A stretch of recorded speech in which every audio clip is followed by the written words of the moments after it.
नमस्कार, स्वागत है आपका। आप देख रहे हैं हमारा खास कार्यक्रम प्रार्थना हो स्वीकार। आपके साथ मैं हूं रेखा कड़ाकोठी। वैशाख का महीना खत्म हुआ और ज्येष्ठ यानी कि जेठ का महीना शुरू होने जा रहा है। 17 मई से 14 जून तक जेठ का महीना रहेगा। भगवान सूर्य की तपिश इस महीने सबसे ज्यादा होती है, तो ऐसे में इस महीने पानी यानी कि जल दान सबसे पुण्यकारी माना गया है।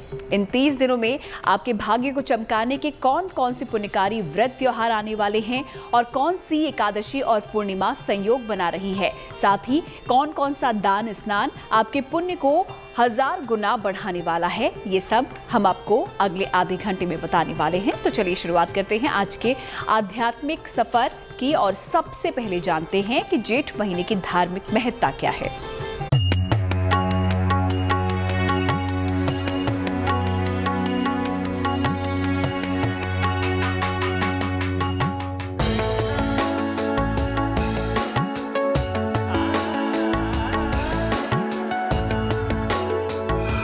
जेठ का महीना आया।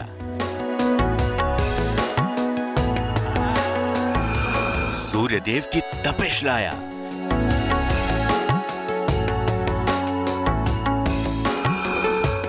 जल का दान करेगा कल्याण। बड़ा मंगल पर बजरंगी को करे प्रसन्न।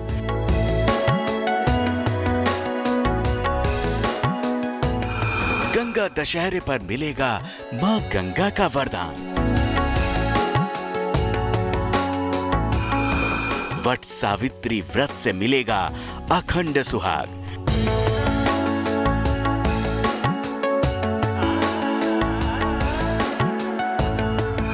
निर्जला एकादशी खुलेगी सौभाग्य।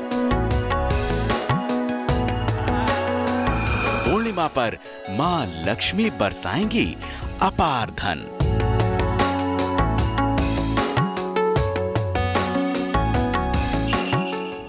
हिंदू पंचांग की गणना कहती है कि ज्येष्ठ का महीना साल का तीसरा महीना होता है।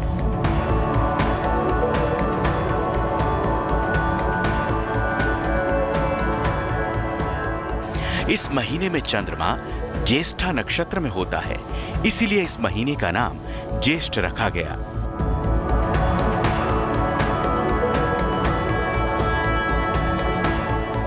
पौराणिक कथा कहती है कि ज्येष्ठ के महीने में ही त्रेता युग में भगवान राम की मुलाकात वीर बजरंगी हनुमान से हुई थी। इसीलिए इस महीने के मंगलवार को बड़ा मंगल कहते हैं। मान्यता है कि इस महीने के मंगलवार को हनुमत आराधना करने से बड़ा जीवन का अनिष्ट भी दूर हो जाता है।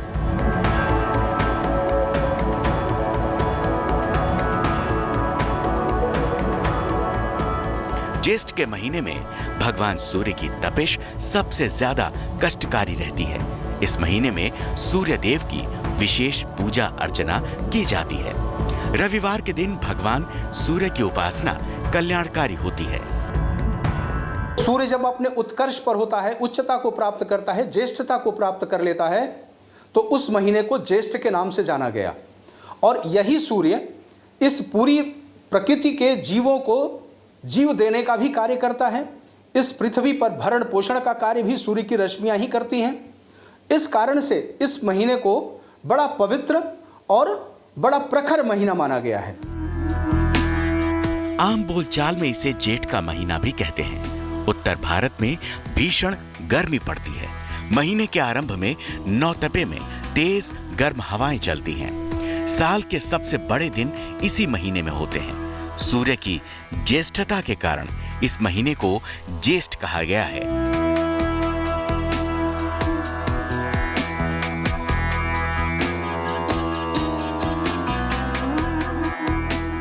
ज्येष्ठ के महीने में मां गंगा ने भगवान शिव की जटा से निकलकर गंगोत्री में राजा भगीरथ के अथक तपस्या के बाद मां पृथ्वी को स्पर्श किया था।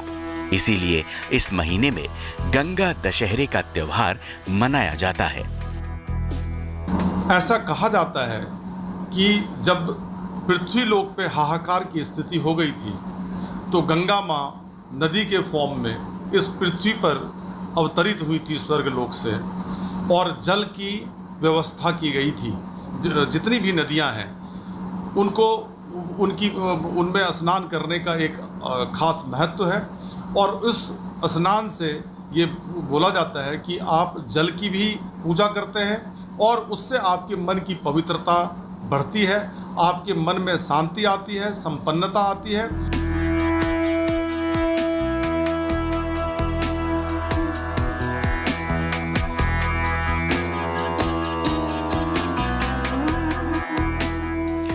दिनों तक चलने वाला ज्येष्ठ का महीना आपकी किस्मत के साथ साथ आपकी सेहत पर भी क्या प्रभाव डालेगा, साथ ही कैसे इस महीने में आपको अपने जीवन के संकटों के निदान के लिए भगवान सूर्य, भगवान वरुण, माँ गंगा, भगवान राम, वीर बजरंगी हनुमान, भगवान विष्णु और माता लक्ष्मी की करनी है उपासना, ये सब हम आपको बताने वाले हैं। तो बने रहिए प्रार्थना हो स्वीकार के साथ।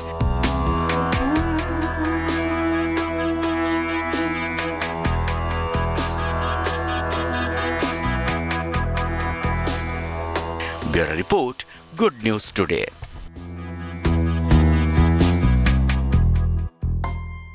जेठ का महीना भगवान सूर्य और भगवान वरुण का प्रिय महीना माना गया है। ऐसे में अगर आपकी कुंडली में सूर्य कमजोर है या फिर आपके घर में रोग शोक का वास होता है तो आने वाले 30 दिनों में किए जाने वाले छोटे छोटे उपाय आपको दिला सकते हैं जीवन भर की राहत। इसी महीने में गंगा दशहरे का त्योहार भी धूमधाम से मनाया जाएगा और साथ ही इस बार मंगलवार से शुरू हो रहे हैं महीने की शुरुआत, जो कि शुभ संकेत लेकर आई है।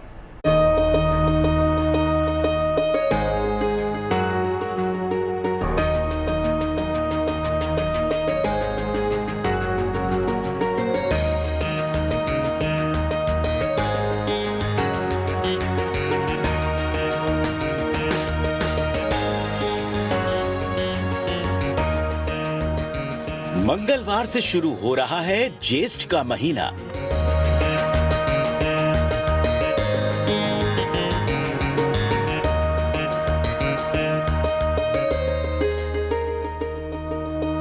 वीर बजरंगी को मनाने के सबसे शुभ 5 दिन।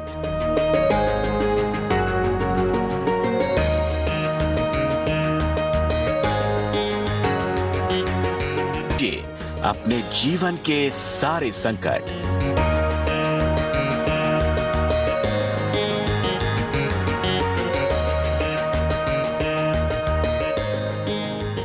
जेठ के पूरे 30 दिन में कई तिथियां ऐसी हैं जब आपको मिलेगा परमेश्वर का परम वरदान। कैसे, ये हम आपको बताते हैं।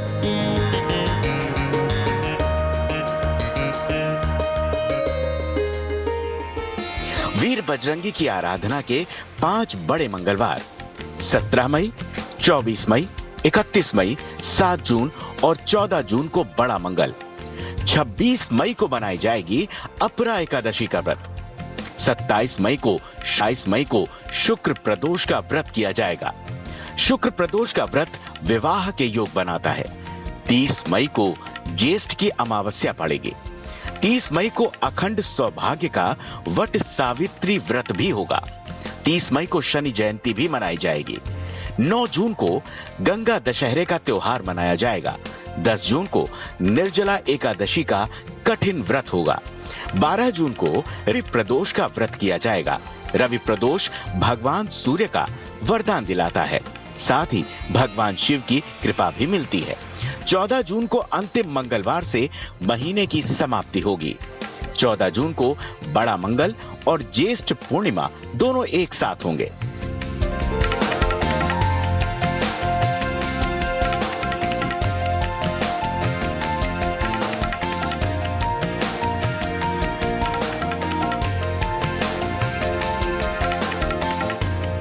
जेठ माह को लेकर मान्यता है कि इसी महीने में गर्मी और तापमान दोनों ही काफी ज्यादा होते हैं। इस महीने में पानी की बचत करनी चाहिए, जिससे वरुण देव की प्रसन्नता मिलती है। साथ ही जल का जितना हो सके उतना दान करना चाहिए, जिससे जातक को भगवान सूर्य की अनुकंपा मिलती है।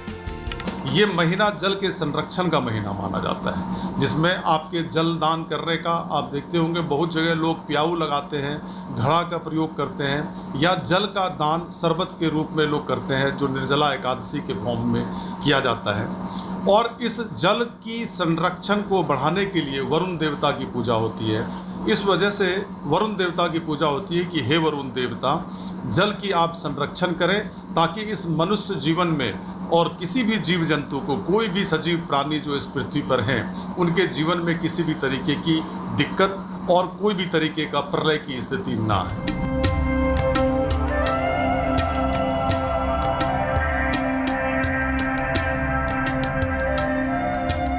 मंगलवार से महीने की शुरुआत होगी। मंगलवार के दिन ही महीने का अंत होगा, यानी सब कुछ मंगल ही मंगल। 17 मई सुबह 6:25 से प्रतिपदा की तिथि आरंभ होगी। शिव योग के साथ महीने की शुरुआत हो रही है। साथ ही रात 10:38 से सिद्ध योग लग जाएगा।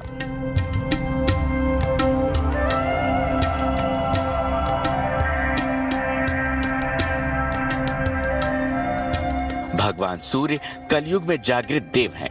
ब्रह्मांड की गति भगवान सूर्य पर ही निर्धारित है। इसीलिए ज्योतिषीय मान्यता है कि कुंडली में सूर्य ही पराक्रम के साथ साथ जातक के व्यक्तित्व का निर्माण करते हैं। ऐसे में ज्येष्ठ के महीने में आपका आध्यात्मिक कर्म ही आपको पुण्यकारी बनाता है। जेठ के महीने में गंगा स्नान परम पुण्यकारी माना गया है। ज्येष्ठ महीने में रविवार का व्रत करने का बहुत महत्व है। व्रत में नमक नहीं खाना चाहिए और पारण मीठे पकवान से करना चाहिए। पानी से भरे मटके का दान करना, संभव हो तो प्याऊ लगवाना चाहिए। पशु पक्षियों के लिए पीने का पानी रखना चाहिए। पेड़ पौधों को नियमित पानी देना चाहिए। सत्तू का दान करना भी बहुत शुभ माना गया है।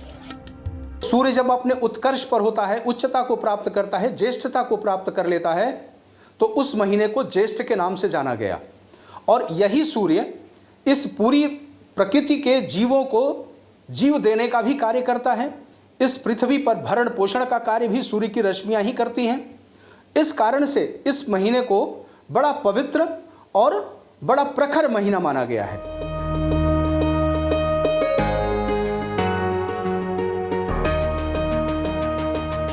ज्येष्ठ मास ब्रह्मा जी को बहुत प्रिय है। ऐसे में पुष्कर की यात्रा और भगवान ब्रह्मा के मंदिर में उपासना विशेष फलकारी होती है।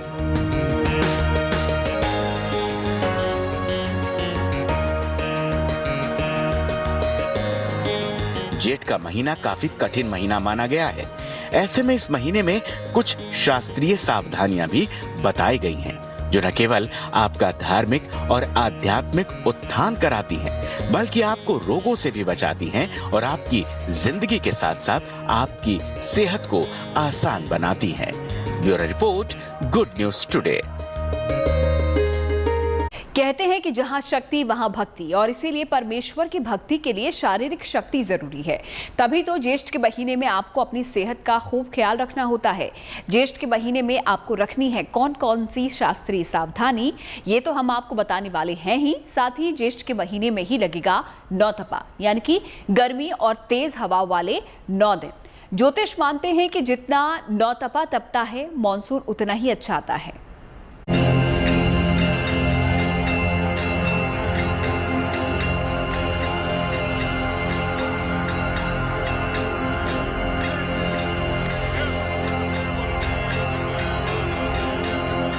भगवान सूर्य की वृषभ संक्रांति हो चुकी है।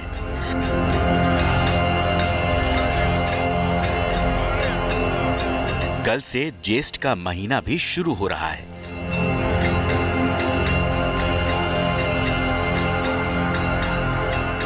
ऐसे में ज्येष्ठ के महीने में शास्त्र कुछ सावधानियां बताते हैं।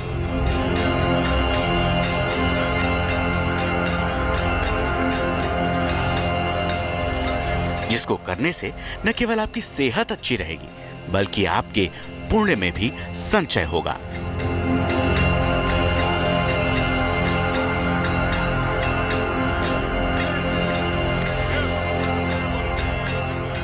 ज्येष्ठ के महीने में सूरज का पारा 45 डिग्री या फिर उससे ऊपर चला जाता है।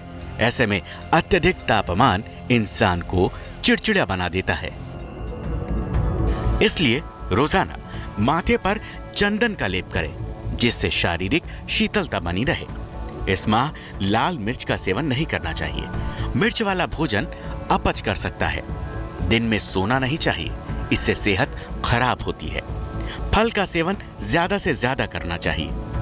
ज्येष्ठ के महीने में बैंगन खाने से दोष लगता है। बैंगन संतान के लिए शुभ नहीं माना जाता।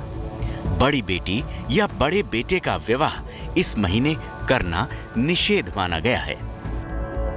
इस महीने का संबंध ज्येष्ठा नक्षत्र से है। ज्येष्ठा का स्वामी बुध है।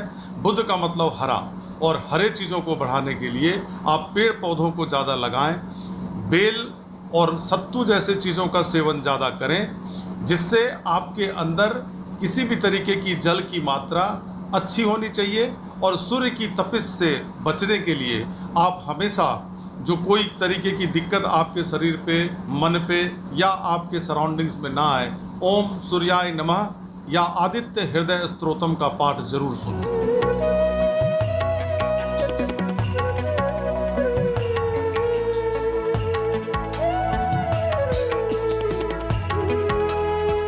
शास्त्रीय मान्यता है कि इस महीने तिल का दान मृत्यु का भय दूर करता है। शिव पुराण के अनुसार ज्येष्ठ महीने में तिल का दान अकाल मृत्यु की बाधा दूर करता है, साथ ही सेहत भी सुधारता है।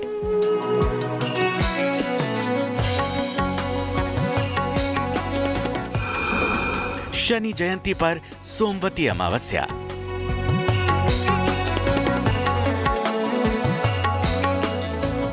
ज्येष्ठ अमावस्या पर शनि जयंती मनाई जाती है, लेकिन इस बार ज्येष्ठ अमावस्या के दिन सोमवार है, जिससे सोमवती अमावस्या भी इसी दिन मनाई जाएगी।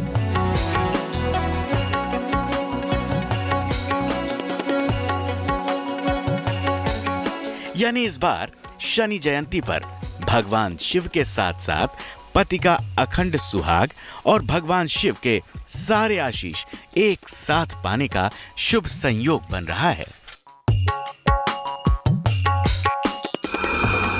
ज्येष्ठ का महीना और नौतपा।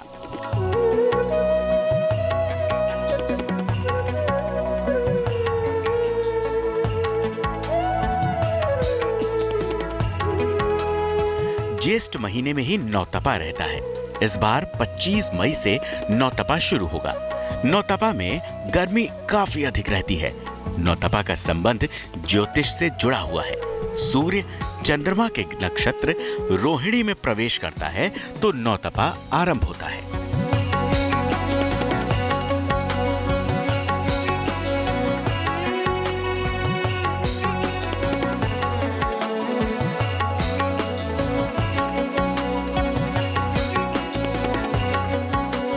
रोहिणी का स्वामी चंद्रमा है, जो शीतलता के कारक हैं, लेकिन इस समय वो सूर्य के प्रभाव में आ जाते हैं।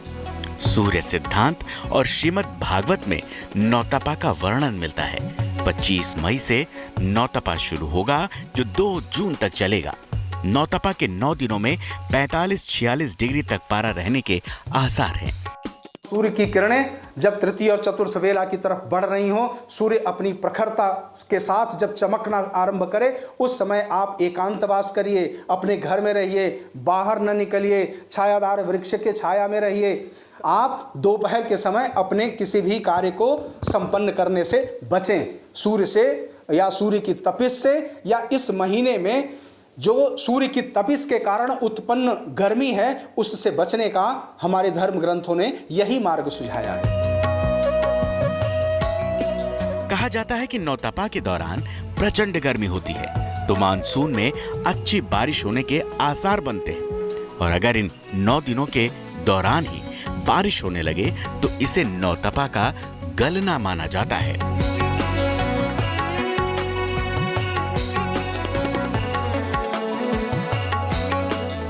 ज्येष्ठ माह में मंदिरों में ठाकुर जी यानी बाल गोपाल को कपूर और चंदन का लेपन किया जाता है, ताकि भगवान की शीतलता बनी रहे, उन्हें गर्मी न लगे।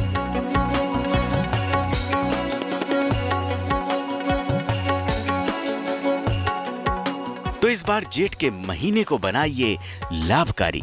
कीजिए प्रभु की उपासना के साथ जल का दान, जिससे आपका और आपके परिवार का हो सके कल्याण। Bureau report, good news today. जेठ की महिमा तो आपने जान ली, त्योहारों के बारे और उनकी शुभ तिथियां भी आपने जान ली। चलिए अब जानते हैं आज के धर्म सूत्र के बारे में।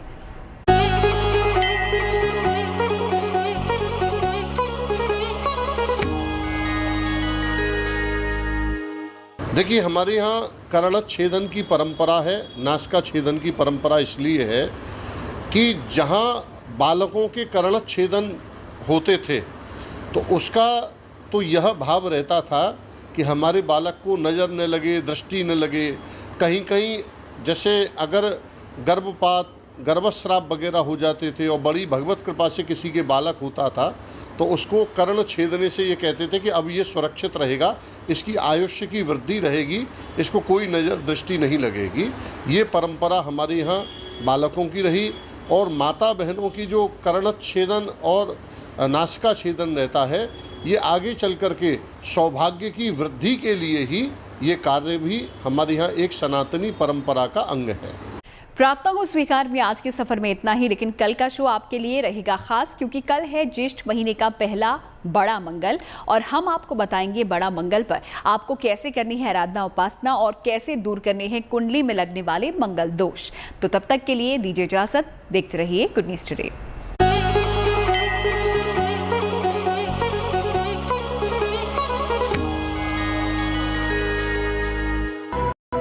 आइए मेरे साथ चलिए योग की यात्रा पे रोज सुबह 8:25 पर सिर्फ GNT गुड न्यूज टुडे पर।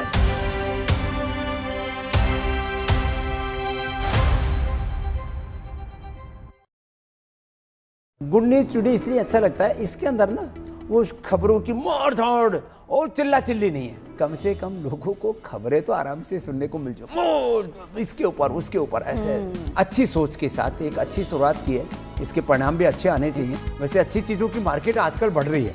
देश देख रहा है अच्छी खबरें। गुड न्यूज टुडे, अच्छी खबर, सच्ची खबर। हमारी नजर से कोई भी खबर बचती नहीं, चाहे कहीं कोई खबर वायरल हो रही हो या कोई न्यूज ट्रेंड कर रही हो। खबरों के मेन्यू में लंच टाइम पर हम परोसेंगे ऐसी खबरें जो आपके काम की हैं, आपके सरोकार की हैं। मैं शगुफ्ता और मैं आदिति लेकर आएंगे आपके लिए सिर्फ GNT पर। दुनिया अच्छाई पर टिकी है। बुराई तो इंसान को डराती है, लेकिन अच्छाई दुनिया चलाती है। मैं अनंत भट्ट आपके लिए लेकर आऊंगा अच्छी खबरें गुड न्यूज टुडे पर।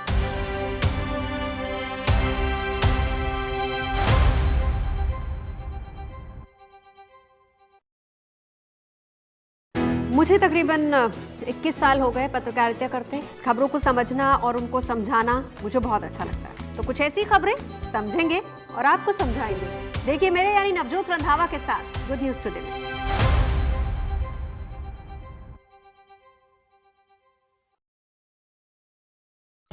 कुछ ऐसी खबरें जिनके पीछे छिपी हो गुड न्यूज और जो बदल दे आपका नजरिया। हम लेकर आएंगे ऐसी खबरें, अच्छी खबर, सच्ची खबर, हर रोज रात 8 बजे GNT पर।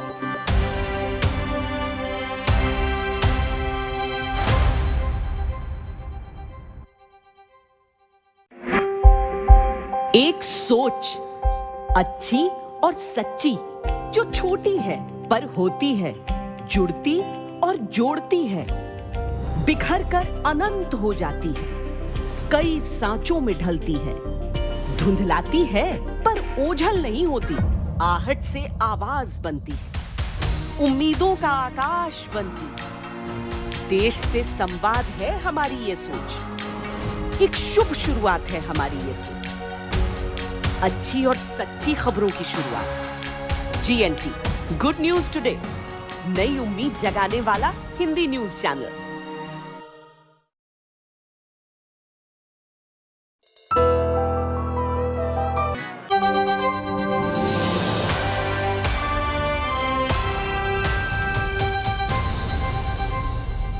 अब बात ज्ञानवापी मस्जिद के सर्वे की करते हैं। आज ज्ञानवापी परिसर में सर्वे का तीसरा दिन था।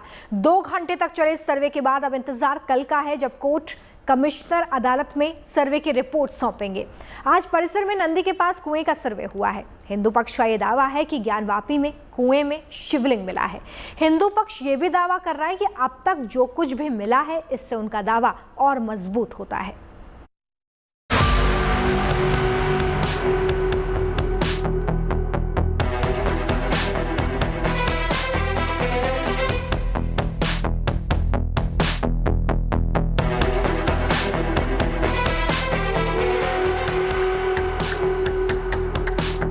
ज्ञानवापी मस्जिद में फाइनल सर्वे।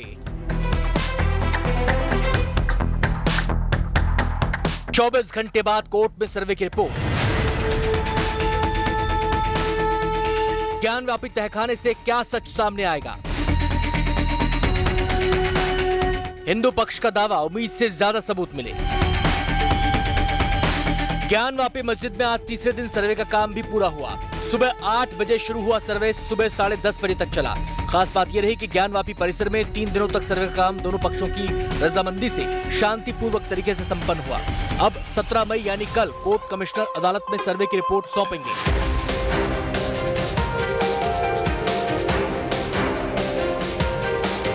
आज सर्वे टीम नंदी के सामने बने कुएं की तरफ बढ़ी। वाटर असिस्टेंट कैमरा कुएं में डालकर वीडियोग्राफी भी करवाई गई। इससे पहले रविवार को हुए सर्वे में पश्चिमी दीवार, नमाज स्थल, वजू स्थल के अलावा तहखाने में भी सर्वे किया गया था। सर्वे को देखते हुए सुरक्षा के कड़े इंतजाम किए गए। गोदौलिया से बैदागिन तक सभी दुकानें बंद करा दी गईं। इसके अलावा पूरे 2 किलोमीटर के दायरे में फोर्स तैनात कर दी गई। कल के मुकाबले आज फोर्स ज्यादा तैनात की गई। परिसर के बाहर यूपी पुलिस और पीएसी के जवान लगे तो परिसर क्षेत्र में सीआरपीएफ लगाई गई। ज्ञानवापी मस्जिद के दूसरे दिन के सर्वे के बाद हिंदू पक्ष ने दावा किया था कि सर्वे में जो मिल रहा है वो उनके पक्ष में है। हालांकि कोर्ट की ओर से गोपनीयता को लेकर सख्त हिदायत की वजह से कोई भी पक्ष इसे लेकर सीधे कुछ बताने से बचने की कोशिश कर रहा है। जो भी हो, आम लोग अब बस यही जानना चाहते हैं कि ज्ञानवापी के बंद पड़े तहखानों में क्या क्या मिला, मस्जिदों की दीवारों पर कैसे निशान मिले और क्या वाकई ये निशान ज्ञानवापी के हिंदू मंदिर होने का सबूत बन सकते हैं। आज के सर्वे के बाद अब दोनों पक्षों के दावों की सच्चाई सामने आने को है। ज्ञानवापी मस्जिद है या मंदिर, फिलहाल अब इंतजार कोर्ट में सर्वे रिपोर्ट सौंपने का है। Bureau report, good news today.